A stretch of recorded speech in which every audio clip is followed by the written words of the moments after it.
Bienvenue sur la Salesforce World Tour. On va parler de la Salesforce économie qui est en pleine croissance avec nos invités. Je vous les présente tout de suite. Guillaume Grard, directeur consulting des domaines clients et data chez OBS. Bonjour Guillaume. Bonjour. À vos côtés, Laurent Dupuitou, associé chez Deloitte Digital. Bonjour. Bonjour. Et puis Pascal Voiran, vice-président partenaire chez Salesforce. Bonjour Pascal. Bonjour à tous. Pascal, qu'est-ce qui se passe aujourd'hui pour les partenaires sur ce Salesforce World Tour à Paris? Alors, il y a plus de 10 000 personnes, alors beaucoup de partenaires, mais voilà, qu'est-ce qu'il faut retirer pour eux de cette journée? Aujourd'hui, d'abord, c'est une journée de rencontre de l'ensemble de notre économie, mais interne et externe. C'est-à-dire nos partenaires, nos clients, nos prospects. On présente de nouvelles annonces et on partage ensemble le futur de notre société, notre collaboration. On présente ce qu'on veut, là où veut aller développer notre activité, en espérant convaincre nos clients que c'est une bonne direction. Jusqu'alors, et si j'en vois le succès qu'il y a autour de nous, c'est la manière dont on les convainc est plutôt convaincante et nos partenaires avec nous profitent de cette spirale vertueuse. On a parlé tout à l'heure encore de chiffres qui ont été publiés avec IDC de 150 000 jobs créés autour de l'économie Salesforce dans les 5 ans à venir. Voilà, que ce soit chez Salesforce, chez les partenaires, chez les clients, voilà, c'est vraiment autour de l'écosystème. Et c'est lié aux solutions qu'on apporte autour de notre offre logicielle et à la manière dont elle soutient le succès, le développement de nos clients. C'est du concret, c'est supporté par les annonces qu'on faisait aujourd'hui, sur lesquelles je ne reviendrai pas, qu'on pourrait voir dans d'autres parties de ton émission, mais qui sont concrètement la spirale vertueuse associée à notre écosystème. Alors, spirale vertueuse, c'est les compétences qu'il faut renforcer, qu'il faut former. Guillaume Grard, aujourd'hui, comment on fait pour justement former ces équipes, renforcer leurs compétences sur ces types de plateformes quand on est un partenaire Salesforce?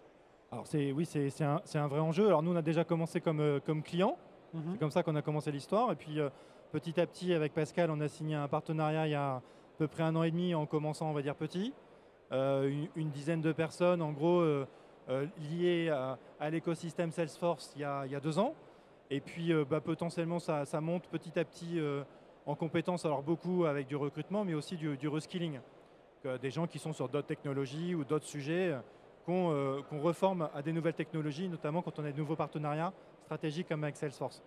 Et puis on continue à accélérer parce que l'écosystème Salesforce, il se renforce de mois en mois. J'ai envie de dire, j'allais dire d'année en année, mais c'est de mois en mois. Il y a des nouvelles technos, il y a des nouveaux sujets qui arrivent.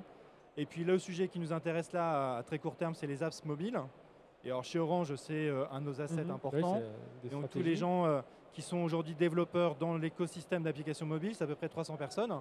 Et on est en train de les faire basculer dans la Salesforce Economy pour accompagner Salesforce et les clients de Salesforce à développer des applications mobiles.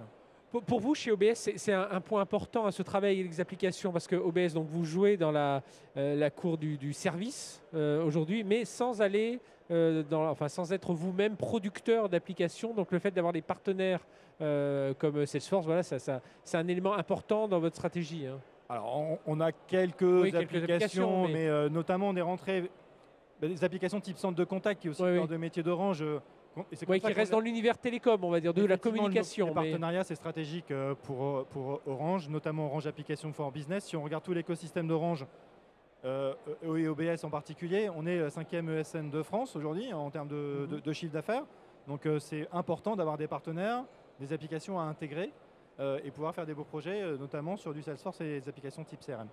Laurent Dupuitou chez Deloitte Digital. Alors comment vous intégrez justement dans cet écosystème Salesforce et comment vous-même, la même question qu'à Guillaume, vous renforcez les compétences, vous formez les gens sur ces outils? Parce que comme le dit Guillaume, tous les mois, il faut incrémenter, il faut que tout le monde soit en mise à jour perpétuelle. Alors, d'abord, Salesforce et Deloitte, c'est une histoire qui a commencé il y a une dizaine d'années. Aujourd'hui, Deloitte est reconnu comme le premier intégrateur dans cet écosystème au niveau mondial, avec près de 5000 personnes qui travaillent déjà sur l'écosystème. Donc on est passé de 0 à 5000 en moins de 10 ans.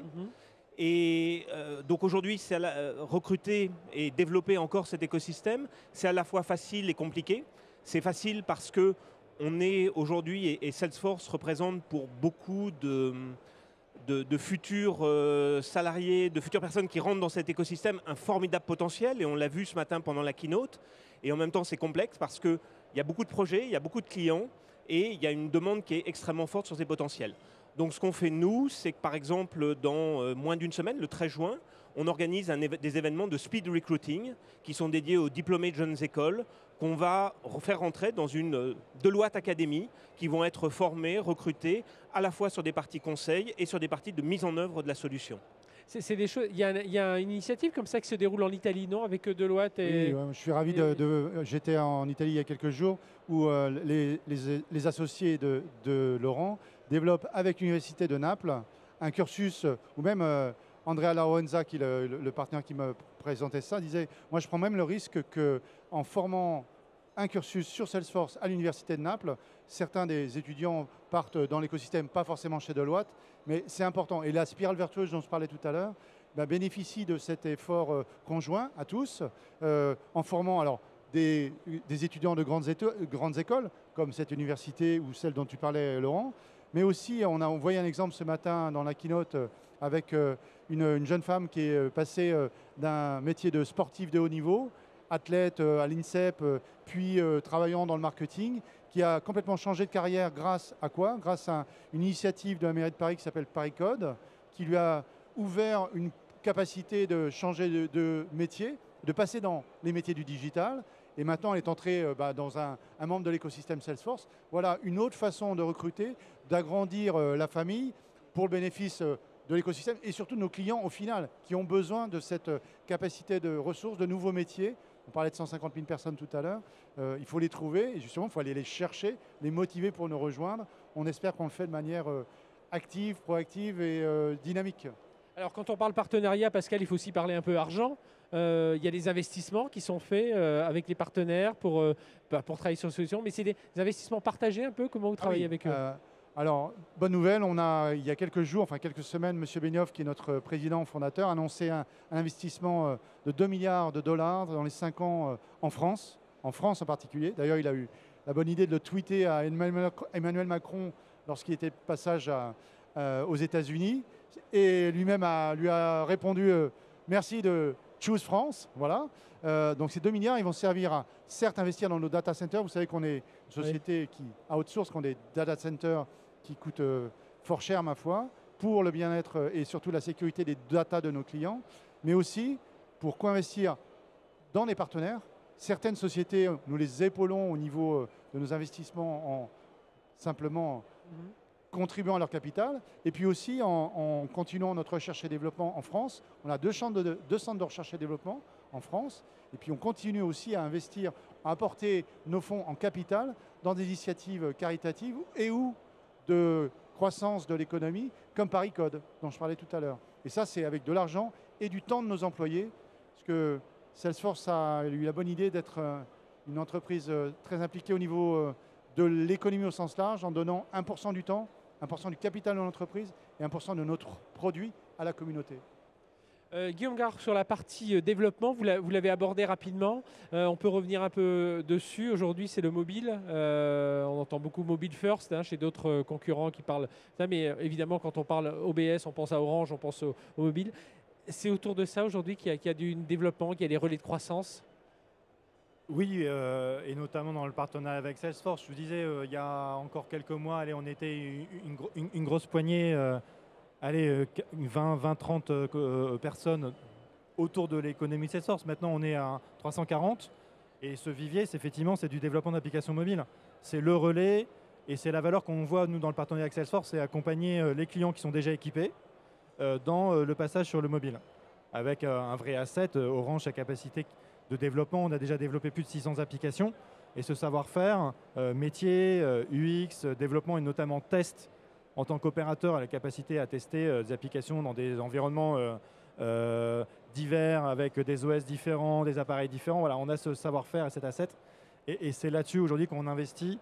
Et c'est pour ça qu'on a décidé d'accélérer avec Salesforce sur ce sujet-là, parce que pour Orange, ça fait vraiment du sens. Voilà. Oui, c'est votre métier. Enfin, c'est votre métier. Faut associer. Pour le coup, c'est notre cœur de métier. Ouais. Laurent Dubutou, comment vous voyez une accélération du partenariat avec Salesforce aujourd'hui, et puis le changement des besoins aussi des entreprises qui elles aussi veulent aller plus vite, sont plus agiles. Alors voilà, il faut s'adapter. Comment ça se passe? Oui, alors en étant un cabinet de conseil, notre approche est très focalisée sur les métiers, sur la transformation. On part nous vraiment de la modification et l'amélioration des parcours à la fois clients et employés.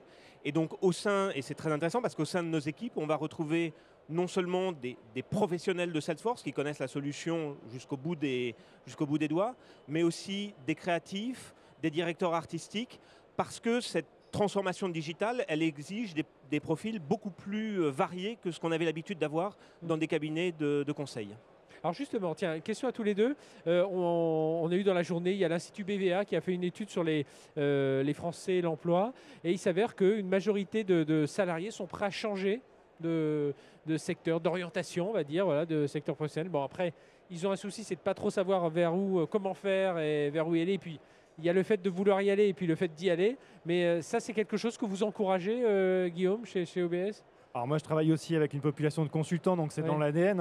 Il faut suivre le marché, il faut l'accompagner, voire le devancer parfois. Donc ça veut dire toujours être en veille et développer des nouvelles compétences. Et puis j'ai quand même le sentiment qu'aujourd'hui, tout le monde le dit, une partie des métiers de demain n'existe toujours pas. Donc il y a des nouveaux métiers qui vont arriver.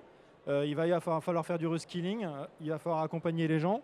Et je pense que c'est un peu notre responsabilité de le faire. Alors on le fait en tant qu'opérateur, on a beaucoup de personnes en interne qu'on reskill aux nouveaux métiers, mais je pense que c'est un enjeu du marché de travail aujourd'hui, en tout cas au moins en France, et puis sur des sujets type l'intelligence artificielle notamment, des nouveaux sujets qui doivent arriver et émerger. Et vous le faites en région, vous avez cette capacité aussi Pascal, à irriguer, chez Orange en particulier, Deloitte aussi, à être non seulement centré sur, là on est à Paris aujourd'hui, et on est quelquefois un peu, on se dit tiens, non, la France c'est un grand pays dans lequel en région aussi, on a des ressources et des ressources sur Salesforce. Tant mieux grâce à des acteurs comme vous.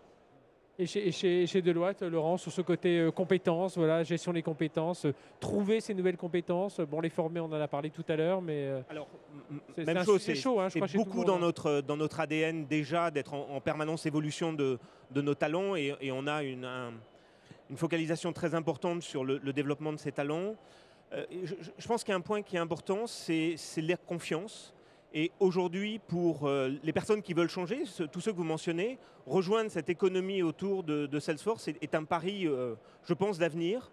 Aujourd'hui, on voit que de plus en plus de secteurs s'ouvrent à la Salesforce Economy et que pour les 10 prochaines années, c'est un secteur sur lequel ils peuvent investir et se reformer extrêmement rapidement. Et puis on voit différents secteurs, enfin c'est tout secteur, toute taille d'entreprise, c'est du B2C, du B2B. Bientôt le secteur public, le retail, on l'a vu depuis 2 ans. Pascal, on conclut sur donc qu'est-ce qu'il faut quand on est partenaire Salesforce, à quoi faut-il s'attendre dans les prochains mois, dans les prochains jours, parce que comme disait Guillaume, ça ne marche pas d'année en année, ça marche presque de semaine en semaine. Alors la croissance, elle est très forte, on l'a constaté. Bon, merci pour les chiffres que vous partagez avec nous. Elle nous apporte, j'ai bien aimé ce que tu disais sur la responsabilité, et cette responsabilité, on peut la transformer sur le côté humain. Et en fait, on a besoin de ça. On revient finalement à des fondamentaux, le mobile, la capacité à toucher et adresser notre projet d'entreprise fondamental, initial, c'est de favoriser le succès de nos clients. Le client, aujourd'hui, c'est un utilisateur final. C'est du B2C dans lequel on est de plus en plus. Et ce client-là, pour avoir une relation intime, proche avec lui, il faut l'écouter.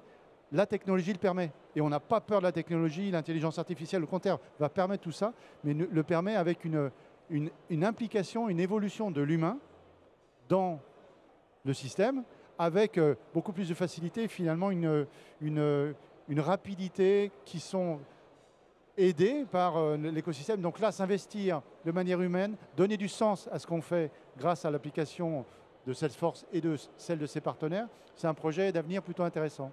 Et voilà, ce sera le mot de la fin. Merci, messieurs, d'avoir été avec nous. Merci beaucoup. Merci de nous avoir suivis dans le cadre de ce Salesforce World Tour. Et à bientôt pour une prochaine session.